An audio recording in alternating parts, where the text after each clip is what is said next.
Another 5 people have been killed in Myanmar. The new deaths come as the country reels from the bloodiest day since the military coup. Martial law has now been imposed in parts of Yangon after the weekend violence killed at least 44 people.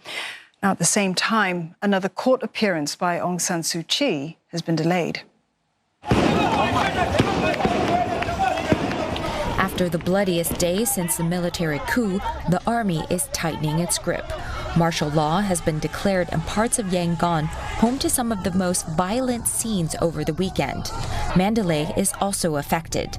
Mobile data has reportedly been cut off. The army says it's to enhance security and restore law and order.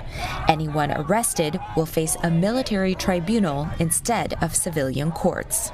အပိုက်နှင့်တိုင်းမှုသည်အချိန်နှင့်တပြေးညီပြောင်းလဲဖြစ်ပေါ်လျက်ရှိသောအခြေအနေအရရက်ပေါ်မူတည်၍မိမိကိုယ်တိုင်တော်၎င်းစစ်နယ်မြေမှုများကိုတာဝန်လွှဲအပ်၍၎င်းစစ်အုပ်ချုပ်ရေးမာရှယ်လောအာဏာကိုကျင့်သုံးနိုင်သည်အမိန့်အရပုံအောင်လင်းတွေအတွင်ရမှုဒုတိယဗိုလ်ချုပ်ကြီးနိုင်ငံတော်စီမံအုပ်ချုပ်ရေးကောင်စီဟု၍ဖော်ပြပါရှိပါရခင်ဗျာ The worst of the weekend's bloodshed came in the Yangon suburb of Lantea.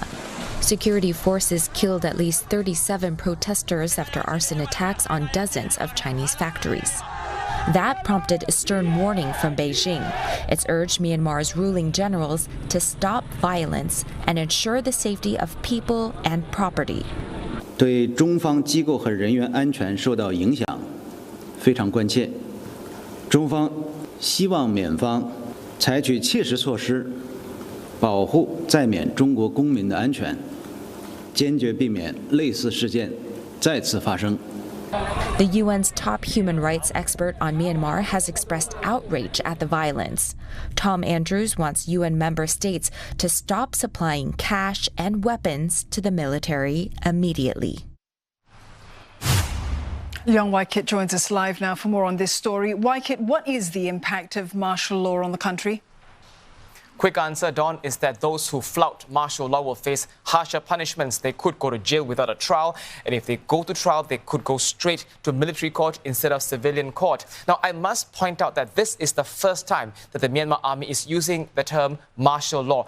I may be splitting hairs here, but on February 1st, when the army seized power and took over the country, they have technically put Myanmar under martial law, but that's not how the Myanmar army has seen it. That's not how it wants to shape its narrative. So the fact that they're using martial law for the first time and being imposed in some parts of Yangon and Mandalay show that the army is ready to take the enforcement action to the next level. Of course, this is in direct relation to what happened over the weekend. Chinese factories being burnt. So far, nobody has come out to claim responsibility, but the Myanmar army has blamed some 2,000 rioters from not allowing fire engines to access these burning buildings. And this comes as a concern because now the protests have pulled in one external factor, and in this case, Chinese factories. China, if you recall, in early March, protesters have gone online to threaten China, saying that they will sabotage some of the important Belt Road Initiative projects in Myanmar. Their argument is that China is being too friendly, too protective of the army, who have so far, since the coup, killed about 130 people. Waikit, there have been interruptions on the internet for weeks now, but it seems that this blockade by the army is now, it's scuppered Aung San Suu Kyi's court appearance.